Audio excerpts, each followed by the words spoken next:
The United Nations 2030 Agenda, our shared blueprint built on hope. Hope for a better future, one with peace, equity, and prosperity for all. Leaders and decision makers, let us rally behind SDG number 4. With 5 years towards the marked deadline, my answer is this. Let us prioritize quality education, a decision that not only fixes today but can carry us into the future. This isn't just about school, it's about survival. It's about where the world is heading, our future, and it's about hope. From the lenses of Nelson Mandela, education is the powerful weapon one can use to change the world. Today, headlines tell stories of broken systems, infested with rising inequalities among nations, minorities, and a lot of disenfranchised groups.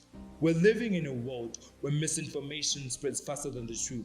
Every day, climate change threatens to take away human life, and economic setbacks, poverty, and injustice are crumbling societies.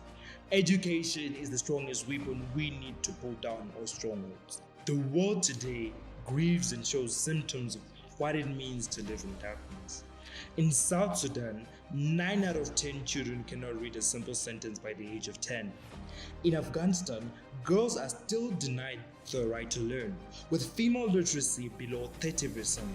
And when girls are denied education, societies are denied progress. In countries with weak education systems like Haiti or Somalia, youth unemployment grows, voices disappear, and extremism fills the silence. However, the conversation of quality education is incomplete if we don't start by addressing the issue of those that don't even have access to education.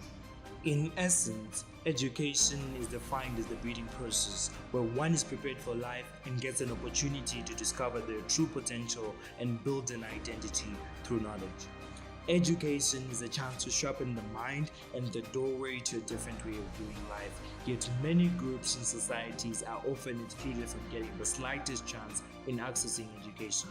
If we don't fix education today, then it means we're threatening our tomorrow. Because the future is not a distant idea, the future is young girls, children with disabilities, refugees, every child born into poverty, the youth and the unemployed smeared with passion and desires, yet never get opportunities to elevate their skills.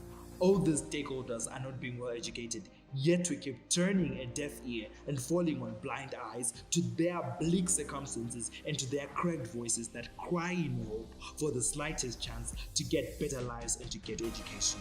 Most children with disabilities are completely shut out of education, not because they can learn, but because systems are not built to include them. We need to create inclusive education models that promote integration and diversity between the rest of the community and the disabled children. We need to create discourse and conversations around the opening up of special classes with specific approaches and tailored training to equip the disabled children. It is of paramount importance to highlight that every member of the society holds the answers to tomorrow's problems. And if we do not open the classroom door for everyone, then we completely shut out the door on our own future. For those who do get into the classroom, the story still isn't always hopeful. Across the world, we see underpaid, overwhelmed teachers, schools with no resources, outdated curriculums, and school systems that do not match the real-world problem that we actually face. When we're talking about quality education, we're talking about the provision of adequate resources. We're talking about taking knowledge from the classroom system into the industrial world and allowing every child a fair chance to access skills that they can use in life. Education is not just about books. It is about transformation. It is about opportunities, and it is about having the spark of hope burning in each and every one of us. Education today is often outside touch with the world outside its walls. How can we expect a generation to fight climate change, end poverty, or to lead peaceful societies when they're not given the relevant skills to solve these problems? Nowadays, we give students theories but not opportunities. We give them exams but not enough exposure. We hand them certificates but not the ability to thrive in a world full of real-world problems.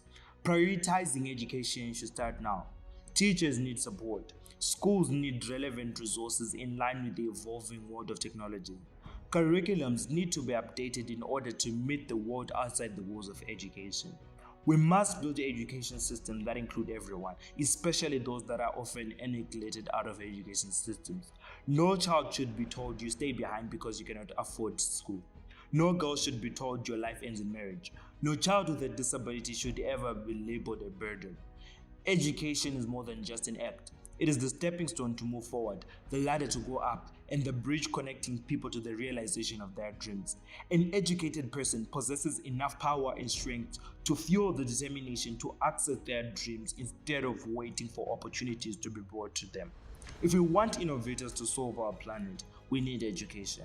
If we want entrepreneurs to end poverty, we need education. And if we want leaders who stand for peace and justice, we need education. Education is where tomorrow begins. It is how we build a generation that is not only ready to inherit the future, but to improve it. Paint a picture of this world in your mind. A small village in the rural of Masvingo that had no access to clean water, no proper health care, and drowned in poverty because there was no source of income. The first thing that their chief did was to build a school. In a few years, a girl from that school became a doctor. She came back and opened a clinic. Another became an engineer and she worked on bringing clean water home. But notice how this widespread of impact began with a slight glimpse of hope. Hope in books. Hope is the teacher stood every day in front of a classroom to transform minds. When we prioritize quality education, we create a permanent seal to address all the 17 SDGs. If we do not take this priority, then the next few years we'll still be sitting for these meetings to discuss solutions to deal with climate change, economies, policies, and a lot more problems. Let's face it, for the past years we haven't been idle, but the solutions and mechanisms have always been in place to deal with these problems, yet we still face the exact same problems. A decision to prioritize education is the transformation we need now. We need to tackle our problems from the root cause, and that is building a generation that is critically minded by equipping them with the rightful skills through education.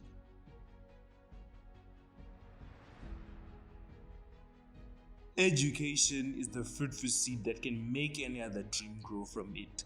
Let us be remembered as the generation that saved the future by building minds that can carry solutions for tomorrow. Every moment taken in building and creating a better world through education is an investment into generational wealth, a person's beacon of hope that is entitled to them. I echo in the voice of hope that we make the right priority. One voice, one child, one teacher, one book, and one pen can change the world.